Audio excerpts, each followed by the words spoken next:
Hello. Now I'm speaking today about retiring. And I'm old enough to retire, as you could probably see. But before we start, I'd like to explain two words that happen at the end of this. Retiring as a Christian means that you've got some sort of religion. Religion to a Pentecostal means incense, waving a flag of some description, etc., etc. But really, religion is a Latin word from the word religio, and it's an obligation as of an oath between man and God. And the working of this oath works two ways. God looks after you, and you give God what you give God. You give him praise, you give him thanks, and you worship God.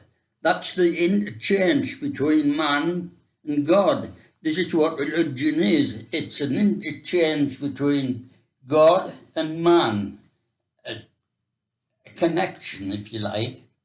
God does his bit. He looks after you. It is biblical. He looks after you. He looks after your family. He looks after the world. He looks after the country. He looks after everything that gives him their part of this agreement. This people in this country are fortunate in the fact that there are many people in this country praising God, worshipping God, giving God the glory for all his wonderful things. And so that's the one word, religion. And the next word, of course, is retirement or retire. Now, retire is a French word, and it really means that you retire from hardship, you retire from work, you retire, and the real meaning is withdraw. And it's a military term, really, where armies withdraw from a bad position, take a better position, or they're getting beat, so they pull back and form another defensive line.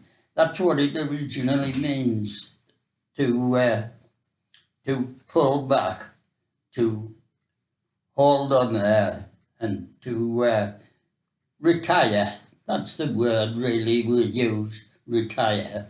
So you retire from all sorts of things. Jesus, of course, he was amazing really. He retired, didn't he? He retired to the desert. When he was in the desert, he met the opposite power, the opposing power. He met the devil. And he went there, he retired to face this devil out in the desert. 40 days and 40 nights later, he got tempted. And this was the biggest temptation that Jesus had, because Jesus wasn't, he was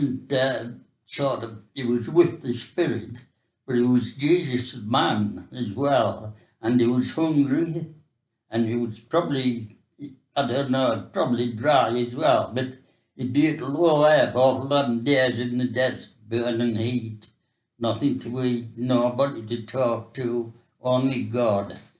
And so that was Jesus, his retreat. But we retired in other ways. So we go to bed, we go to work, and we go to the pictures or go to church, then we retire to bed. We always end up in bed at the end of each day, and we always go to bed knowing that God's with us. No matter where we are, we can retire from tiredness, we can retire from boredom. We can go what we want, do what we want, but God is never far from us. And so God keeps his part, as long as we give him what he wants. And the only thing we can give God really is worship, because that's the main thing that we do with God. We worship God because he's our God. And because we worship our God cares for us. We're the Christians, he's the God. He's the power behind everything. No messing. He's got the power to do anything. And so we give God worship, praise, and thanks. And we talk to God when we pray. It's not difficult to pray. It's just like talking to your dad. He is your dad, your Heavenly Father. You're the brother and sister of Jesus. You're joint heirs with Jesus. And so that's what we give to God. And God gives us, what does he give us in exchange? Well, he gives us everything, doesn't he? He gives us food, clothes, and on top of all the physical needs that God supplies for us, then he gives us spiritual blessings as well. And so we thank God for all these blessings that he gives us, even when we're at a low ebb. When we're at a low ebb, we can still count blessings that we got from God, and that's what you should do. Count your blessings one by one, the old song says. And so that's what you should do, isn't it? Count your blessings.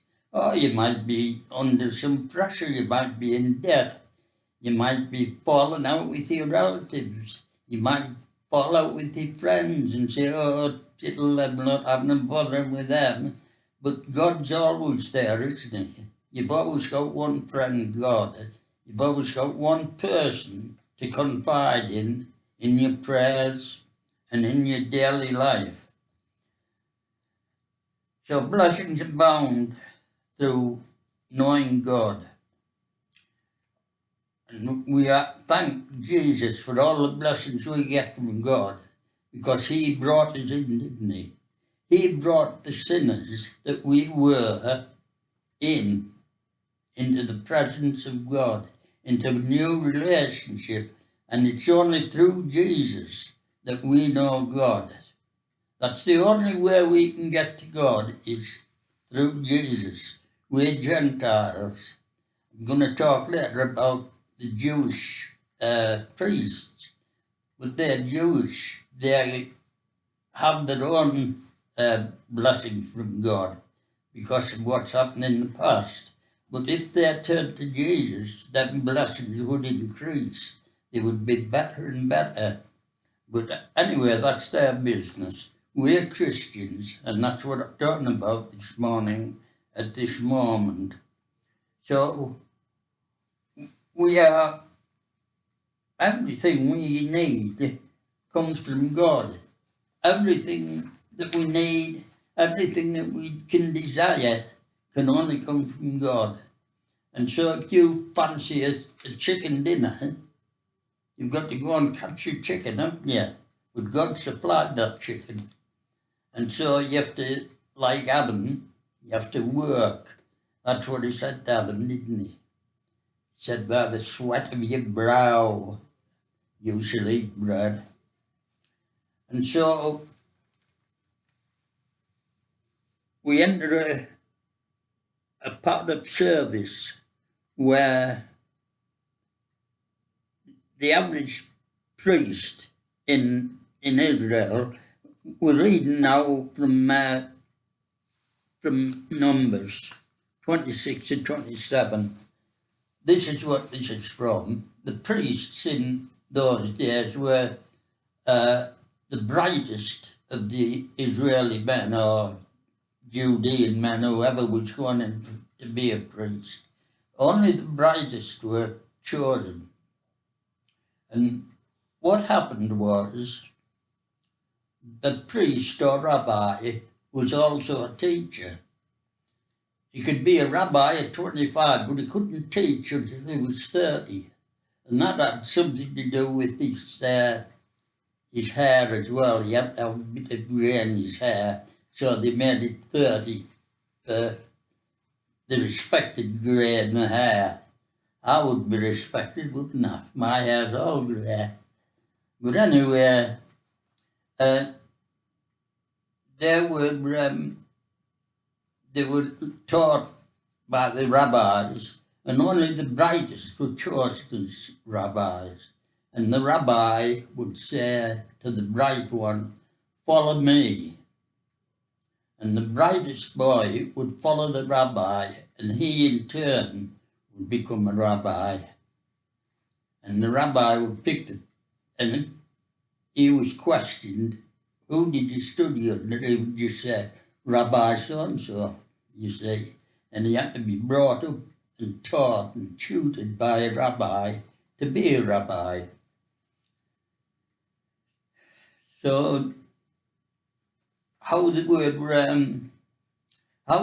were rabbis given the jobs, in the churches and in the synagogues, in the tent of meeting or the temple? How were they given the jobs? Well, they were given the jobs by lot. That's a lottery. That's to make sure that nobody was favoured. They did by lottery because they reckoned that God would control the lottery. Like Zacharias, he was chosen by lottery, wasn't he? In the New Testament, Luke 1 verse 9, Zacharias was chosen to be in charge of the incense. Now, how did he get that job?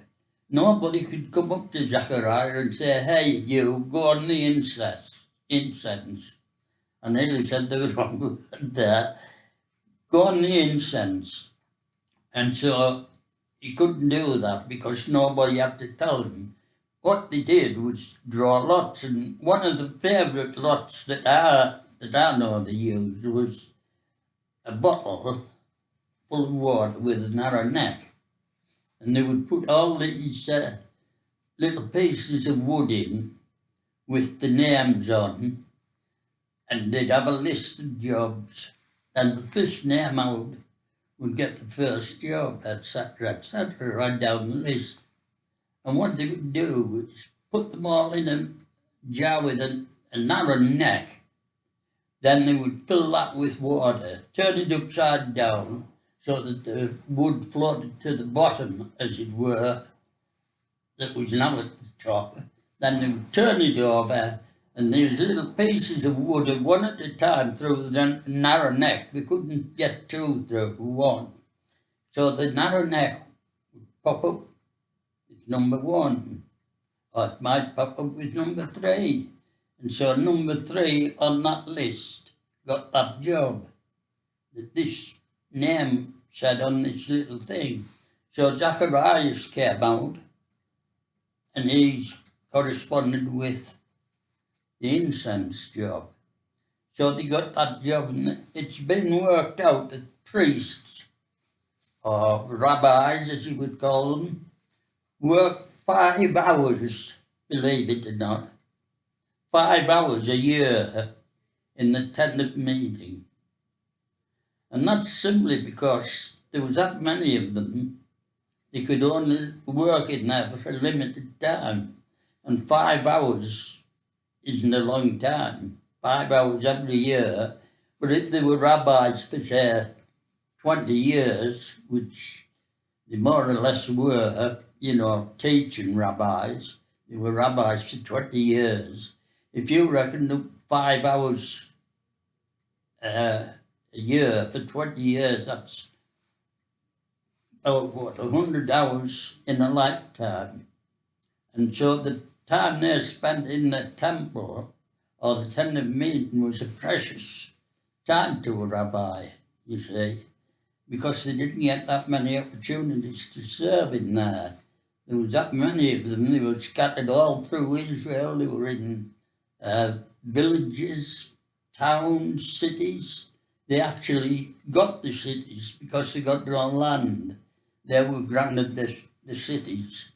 to dwell in and to rule over, as it were, because they didn't have any land. And so it's obvious from Scripture we can retire, but how does it affect us? How does it work for us? Say these rabbis retired after 20 years service, they had to retire. And that, in this case, it means withdraw from work. They had to withdraw from work, and they couldn't minister in the temple anymore after 25, after they became 50 years of age.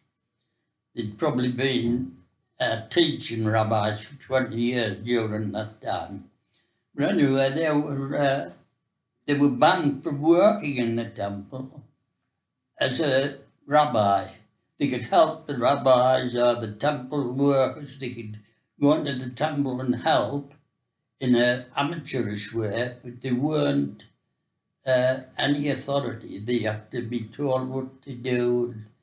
They just did it out of love of going into the temple, etc., etc. Same as Durham Cathedral, it's got volunteers in that volunteer to show people around, etc., and point things out to them. But they don't get any money, you see. And so the old teachers were sort of banned from being employed, fully employed in the temple. So they were retired. And during the course of my life, I've met a lot of old preachers and people who have worked for the Lord. And some of them, like especially preachers, think, oh, you should never retire from preaching. No, you should never retire. But that's not the case in my case. In my case, I would say some of them should retire. I've been a Christian for quite a few years now, and one preacher I knew had a church, a good church, fairly well represented, prosperous, and they had a good band, etc., that used to go around entertaining youth. They had good youth. But the pastor used to dye his hair black. He was 80-odd years old, probably older than me. And he was 84, something like that. So he was a bit younger than me, really. But anyway, he was at the edge, and he was a bit decrepit. And he had to be lifted into the pulpit. When he was finished preaching, he had to be lifted out. And he'd been in preaching that long, he used to repeat the messages, you know. Well, people weren't getting fresh bread, they were getting stale bread, really. And he should have handed over, because he had a couple that were in that church who were really the ones who kept it going. But because of him, they left, and the church just collapsed. So really, I don't believe that you should preach and preach and preach unless somebody comes along and tells you that it's time you packed up, or that you use your common sense and see that your church is getting less and less and less. You want the church to be getting more and more, or at least keeping what you've got. But he was an old preacher who wouldn't give up. He said, oh, I've gone to the end, and which he did. And then he died, and the church died with him. And it was really pathetic, the way that he handled that church from being a good church to a bad church. Had I been there, I might have told him that, because I have told people to study more, who've given words and that.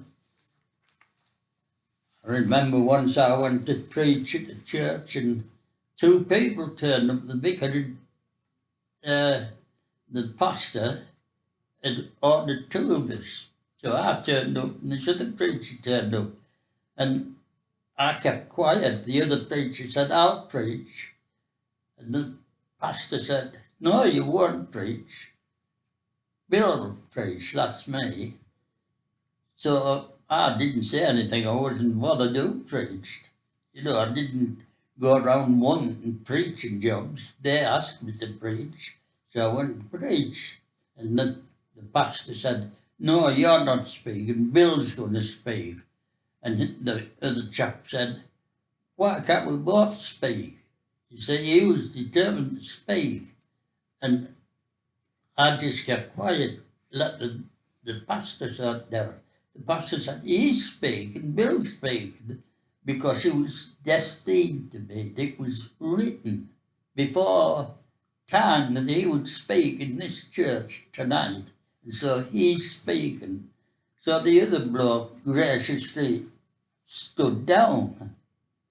But he was dead keen to speak, whereas I was just leaving it to the Lord. And it's the same this morning. I was asked to speak, and so I've spoke. And I hope you've enjoyed what I've said and what I'm going to say. But anyway, really, this retirement section really applies to us as well, the retirement bit. We understand retirement mainly as being retirement from work, withdrawing our services from work. Now, I've been retired for quite a while now. I retired when I was 65, officially, but I worked for a kidney foundation as a charity. Then I worked in a bookshop, a charity bookshop, a Christian bookshop at Barnard Castle. I worked in there for a few years after I retired. And I think this is one of the things about Christians. When they retire, they sort of look for where they can do something good. And when they do it, they're not looking for reward. I know lots of Christians who work in old people's shops, old people's gatherings, making tea and serving coffee, sandwiches, etc. I know loads who work in charity shops who are Christians, and I know loads who work in charity shops that aren't Christians because they're on some sort of work punishment for being naughty. But Christians do it without the hope of any reward. The only reward they get is the satisfaction of doing the job they do, whatever it is. And I used to get satisfaction doing the Christian bookshop because it was full of just Christian books. I remember one day, though, there was one book on the shelf. It was by a certain lord who'd been in jail, etc., and it was called The Gospel of Judas, believe it or not. And it was on the shelf in the Christian bookshop. And I said to myself, The Gospel of Judas. And it turned out that it was the gospel as Judas had sort of viewed it through this Lord so-and-so's book, So I read it, it was absolutely rubbish. That even had Jesus as being married to Mary, the woman of the city. And it was disgusting. So I saw Morris, who ran the bookshop, and he threw it in the bin. I said, you don't want anybody to pick that book because it's absolutely terrible. But they're just the things that we do part-time, And I used to do a day there, all day, but the others used to do half a day. I got the all day because when I started, the person who did the morning packed it up and asked me if I'd do the full day, so I said, right, I'll do that. And I quite enjoyed it. And that's the sort of thing that Christians do when they retire. They look for some good that they can do within the society in which they live. And so the rabbis are the same, really. They retire and they look for some good they can do, and they might go to a city. And there they can, there's jobs they can do there. The doctors, the judges, the advice people, the very respected rabbis, they were called sirs. Sir, we called them. And in the New Testament, one of the apostles, I think it's Peter, calls one sir, calls the rabbi sir, which is what they did in them days. So what we've got now is a society of workers. Where we are now in the West, we've got a society of workers, we've got a society of shirkers, and we've got a society of people who believe in God. We've got any of them can believe in God. Even the bad boys, some of them believe in God. But it's a godless government that we've got. The government has been chosen to take another path, as it were, away from God. And it's leading the population away from God. At this moment in time, we've got no churches open as such. The buildings are open. You can allow 30 people in them. You're not allowed to sing. You're not allowed to give God what we should give him. Well, I've read at the beginning. We should be giving God praise. We should be giving him worship. We should be giving him thanks. We should be talking to our God because he's there listening. And so, if we go back in time, we'll see that Adam got a message from God when he was in the garden that he'd been a naughty boy and they had to leave the garden, and God said, by the sweat of your brow, you will eat your bread. And when you read that chapter, it brings to mind that Adam, if he wanted to make a loaf of bread, had to dig the ground, he had to plant the seed, he had to nurture it. When it grew and ripened, by God's permission, it grew and ripened. When it grew and ripened, he had it to reap. When he reaped it, he had the grains to separate from the chaff. Winnowing, it's called. He had that to do. He had to separate that. Then he had to get 2 big stones, round stones they used to have, if he could find 2, and lie one on top of the other with the grains in between them, crushing them and turning them into flour. He'd do that. Then he had to light the fire, make a little oven of some description, and bake his bread. And he'd have all that to do before he could make a loaf of bread. Whereas up to this point, he didn't have to do anything. His food was there for him. He didn't have to plant anything. It grew, fruit everywhere. And this is the sort of thing that Adam missed, you see. He lost that. And furthermore, Adam never retired.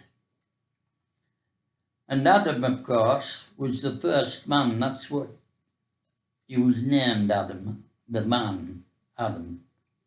And when Adam sort of fell in the garden, he listened to his wife, and he took notice of his wife, and he fell from grace, as it were. Then we're a bit like that. We could fall from grace if we don't give God his due. This religion is the word, it's an important word if you listen to it right. It's a word that means God, you, together. God and you have a sort of vow, an oath between you. God's got an oath that he'll look after you. In the Bible, all over, New Testament, Old Testament, God looks after you. We have an oath with God that we will worship you, we will praise you, you're our God. And so, if you mix these two up, we'll live a life of harmony. And it doesn't matter whether we're retired or whether we're working. God's always there with us. And we should work as to the Lord Jesus. We should be proud to be working as Christians. We should work well for our employer, because that's the Christian life, to do your duty, to work well, do your duty to your employer, to your job, and your duty to God. And God does his duty as work to us. God doesn't have any duty as such to us, but he has an agreement that if we do this, he'll reciprocate by looking after us, caring for us, and caring for our families. And this happens whether we're retired or not, whether we work or not. And that's all I've got to say this morning, that we retire, but God never retires. We might look after people and do little jobs, but God does loads of jobs, looks after billions of people. And so this morning I just want to remind you that religion means that man and God are working together, or should work together, and God gives man what he requires, which is food, etc., and a decent life, and man gives God his praise, his worship, and his thanks. Thank you for listening or watching.